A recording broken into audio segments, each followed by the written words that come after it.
Greetings, everyone, and thanks a lot for joining us on this episode of the development context of sovereign credit ratings, a podcast by UNDP Africa and Africatalyst. This podcast is part of the UNDP Africa and Africatalyst Credit Ratings Initiative, which is aimed at supporting or helping African countries navigate rating processes. And besides the podcast, there is also different platforms or activities that the initiative is really taking, like capacity building, putting out webinars to engage with analysts and government officials to better understand the data, methodologies, and we also have a consortium of experts that engages constantly with that governments and analysts to help them understand how best to work together and navigate the processes and also access affordable financing. At the end of the day, it's not just about the ratings, but it's about the livelihoods of many Africans who depend on financing. Today in studio, I'm not alone. I'm joined by Hannah Ryder, who is the CEO of Development Reimagined. Hannah has extensive experience in financial development and deep engagement with African economies. And she's also seen firsthand the challenges that come with international credit ratings. But also, I've had the privilege of engaging with Hannah on one of the panels that we had as part of the initiative. Hannah, it's really to have you with us in studio today. It's a pleasure to be here. Thank you for inviting me to join this podcast. I just want to start to say that there's a couple of things happening in this space, which is really good progress. On one hand, we have South Africa at the G20 really pushing for reforms to help countries with their debt, but also access affordable financing. On the other hand, we have the AU that is also pushing for the Africa Credit Ratings Agency to see how best to attract investment and still access capital. Now, one of the things I just want us to talk about is the G20 at this particular moment, before we get deeper into the conversation. Obviously, South Africa has had a priority, and one of that has been the cost of capital to push for a multilateral commitment for countries to pay less interest on their loans. But, one would argue that there could be other ways still to push or advocate for African countries' debt on the G20. I just want to hear your perspective on this, especially at this particular time where we're having all these back-to-back meetings with the G20 finance ministers. Yes, well, we have to remember the G20 this year is particularly important, not just because of South Africa's presidency. As Africans, it's important for us. It's important because of the South African presidency, but also it is, the G20 now has the African Union as a full-fledged member. So this is an important means. It's the equivalent, the economic and financial equivalent of the UN Security Council. So the G20 matters significantly. And so we have to go there with something very proactive. And I think what South Africa have already put on the table in terms of how to try to deal with debt issues, the cost of capital, it's obvious that this is a significant priority for them. The question is exactly how, and that's the question that you've posed. One idea, for example, that had been mooted was a cost of capital commission.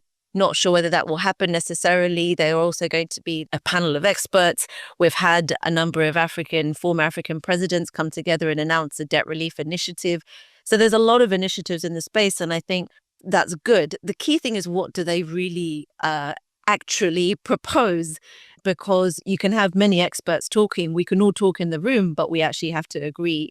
And no doubt this year will also be very difficult for South Africa to agree and ensure agreement, just because, like some other presidencies that have been there before, like the Indonesian presidency and so on, there were some areas where there was significant disagreement. They will have to work very hard. I can't underplay just how difficult it will be. But for instance, one of the actions that they can take is on engagement with credit rating agencies. They can agree, for instance, that G20 members will engage directly with the credit rating agencies on the Africa risk premium question. This is something the G20 themselves can agree on without anybody else having to do anything. So it's really a case of putting in very active suggestions for the G20 and doing that as quickly as possible. And this, as you've mentioned, is one of the things that was priority or part of the reforms of the Commission. But in any case, if that is not been able to be pushed especially now, like you said, there's the urgency. It means that countries are going to have to pay a little bit much more, especially at the time when they need much more money, for example, for infrastructure development. So it's something also really to probably put at the back of our minds that besides that, are there any areas that could actually be pushed real faster than probably one of these priority areas that has been set? Yeah. Indeed. And that urgency is really, really strong, not only in the context of the fact that we have already the evidence that most countries are paying far too much in terms of their interest rates because of this Africa risk premium. The evidence is there, we know it. But it's also that many other governments who have previously been quite supportive to African countries in terms of supporting them with bilateral and multilateral finance, many of them are now saying that they want to pull back, including in order to fund their own defense spending. So in that context, it becomes even more crucial because many of our governments were having some reliance, not everybody and to very different degrees, but having some reliance on some of those flows to come in, including to pay for recurrent spending. And so if you can't pay for recurrent spending, you need to be able to pull on some of your debt spending, for instance, or maybe extend the period that you're going to be paying the debt off. And so that kind of flexibility in the financial system, right now, it just isn't there. And this is why having a space in the G20, having a seat at the table to say this is the kind of flexibility we need to be able to respond to an international system that we're stuck in, this is also how we want to change it, is really important. You know, that reminds me of one quote I just saw today from the ECA executive secretary who said, Africa debt crisis demands urgent reforms of the international financial architecture for debt treatment, period. And I just feel like, that for me felt like, there's an urgency and we need to act. Hannah, most of Africa's commercial debt is coming from China, directly or indirectly. And as we also say that African countries need to re-engage or to reform or to push for this material commitment, it also feels like there's need for African countries to revise their arrangement with China when it comes to debt relief. What lessons can we draw from that? What is your overall perspective when it comes to probably China and the conversation we're now having with we need to review the rating methodologies in Africa to be able to access capital? Let's bring in one of our biggest lenders as well and look at it in that perspective. What could be done, or what are we missing, or what could we actually really focus on as well? Yeah. Well, we have to remember that that China's lending bilaterally. Some of it is official, some of it is commercial. We also have to remember that the interest rates for the commercial tend not to be as high as some of the other commercial rates that are provided from other lenders. Nevertheless, we need to be really careful of making sure that there is not an Africa risk premium in China. Yeah. And it is entirely plausible there may be. And so this is also something that we have to be concerned about, especially if there is significantly more interest from Chinese stakeholders in investing in the continent, in lending more to the continent again.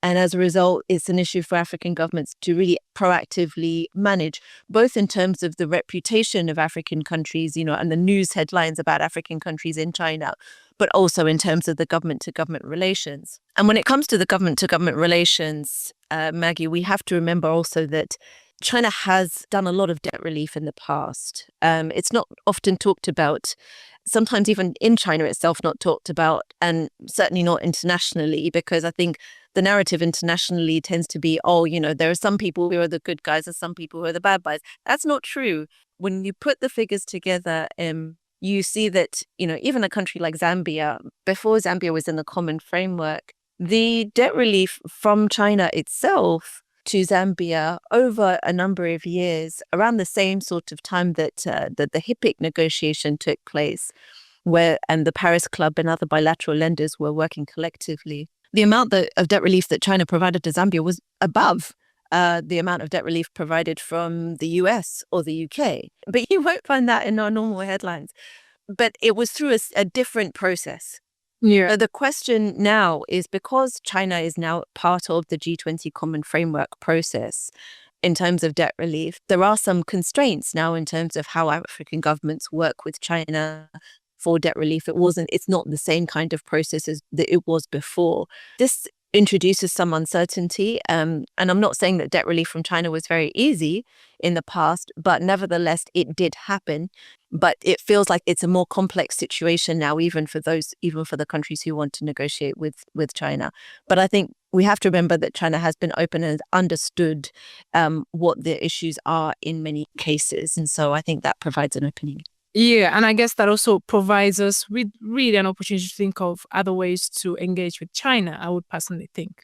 But again, it's a conversation. It's a conversation. And I think, like every other lender and market, it's not just about a lending relationship. Even if we're talking about going forwards, for example, forget thinking about debt relief. It's really about the question about fresh finance. We were talking about the commercial creditors, engaging with the Chinese credit rating agencies about how are they rating African countries or African institutions. That's also important. Now, the good news is that actually Chinese credit rating agencies, and by the way, there's 52 of them.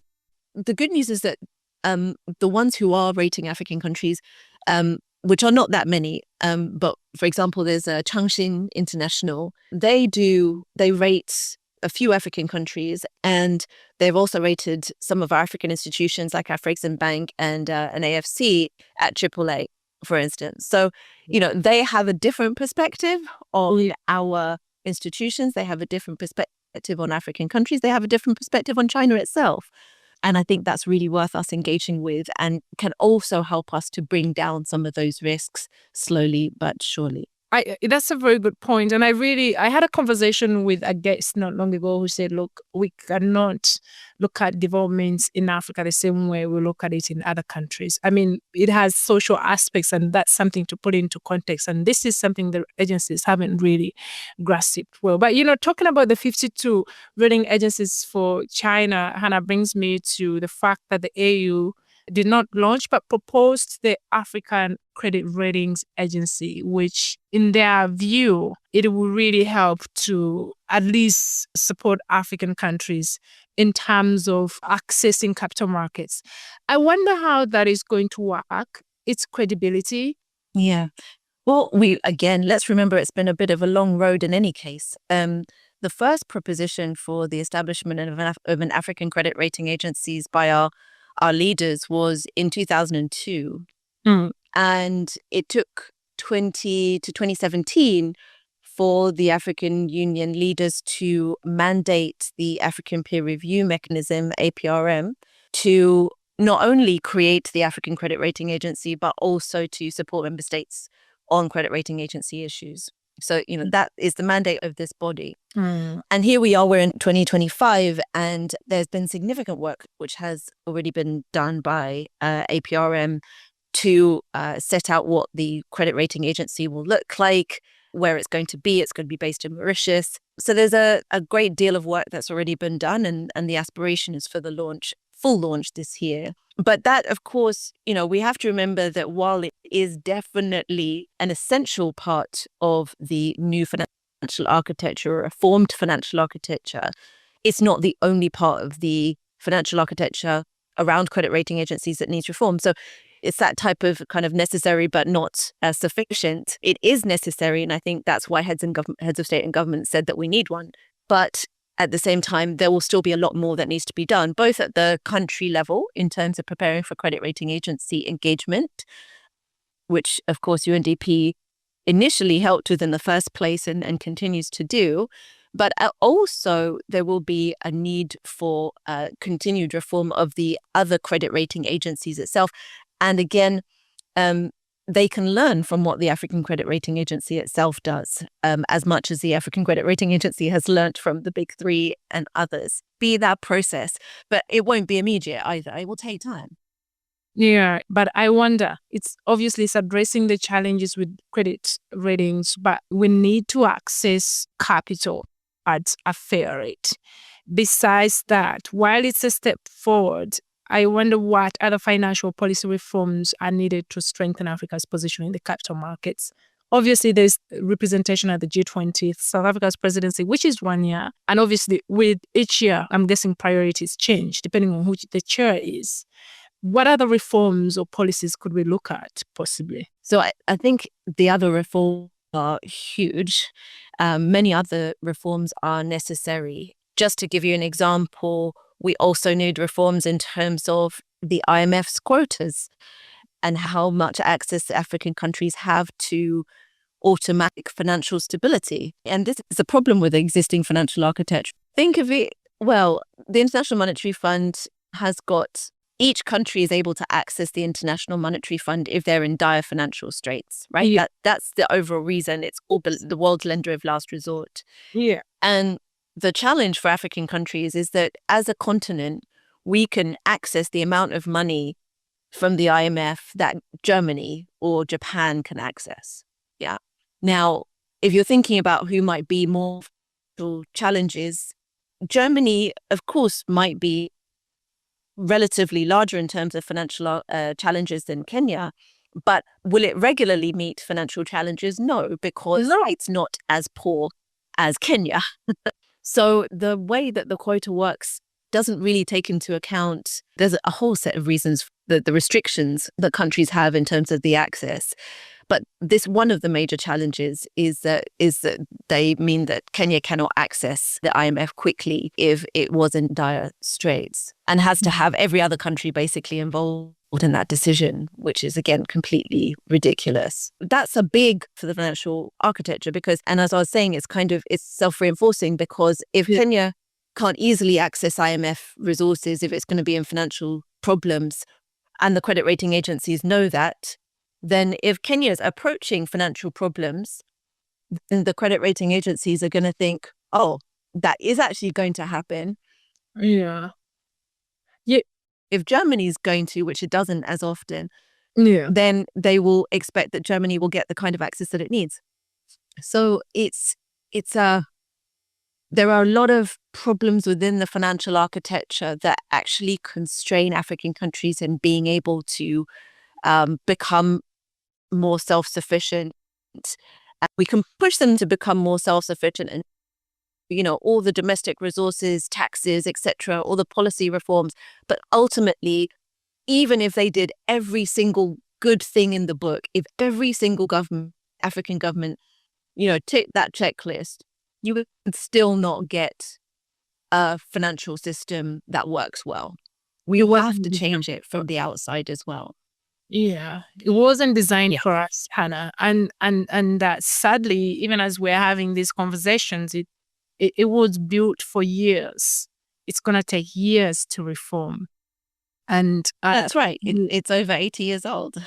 Yeah, it's going to probably take another 8 years to reform, but we don't have the time to waste when you look at how much money is needed for climate financing or for climate change or what's needed for infrastructure. It just seems like it's kind of a chicken and an egg situation. We know what the problem is, but we can't seem to really change it or reform it, which is, what is there to do. And obviously, with everything that we've spoken about, it needs strong support from both the African governments, but also the private sector. And I tend to feel like sometimes when we're having these conversations, we forget that the private sector really plays a critical role, especially in supporting governments. Like this kind of partnerships we've seen in the developed world, what they've done in terms of, supporting governments finance big infrastructure projects. What role do you see policy makers in this context, financial institutions, developments, organizations, businesses, what role there is for all of these players to play in ensuring that initiatives like the Africa Credit Ratings Agency or, the advocacy that Development Reimagined is doing, the Africa Catalyst that UNDP is doing, that all of these really thrive and get some tangible results? Big question, Maggie. But I think ultimately, if we're pushing in the same direction, which is, of course, of reform of our internal activities and improving ourselves as much as we can. But I think gathering the evidence and making that evidence public and making sure that other countries and other people understand their implications. So I think we can do those two things. I think the third thing we can do as well is to really support and strengthen African institutions and so on. I think this is where, as African private sector going to, for instance, planning to go to the African Credit Rating Agency when it begins, to get a local rating. If our largest corporate firms do that, that will be a really great beginning for the African Credit Rating Agency. Similarly, if we have several of our governments seek a rating from the African Credit Rating Agency immediately, that will also be a vote of confidence, and we'll get it working. I mean, we have to be proactive in using the African institutions and so on. So I think that's a third thing that we can do, as well as strengthening domestically and also pushing for strengthening internationally. Yeah. Hannah, thank you so much. To be honest, I learn so much every time I have you on a panel or discussion, and I'm sure the audience has also really learned a lot from you. Thank you so much for making the time to join us on this podcast. Thanks for having me, and yeah, please do go to our website as well to have a look at some of our work. They definitely will. Hannah Ryder is the CEO of Development Reimagined, who is also our partner. We've done quite a lot of work within this space, so you can find the podcast on UNDP and Africa at least Spotify, the development context of sovereign credit ratings, and you'll be able to listen to all our previous episodes.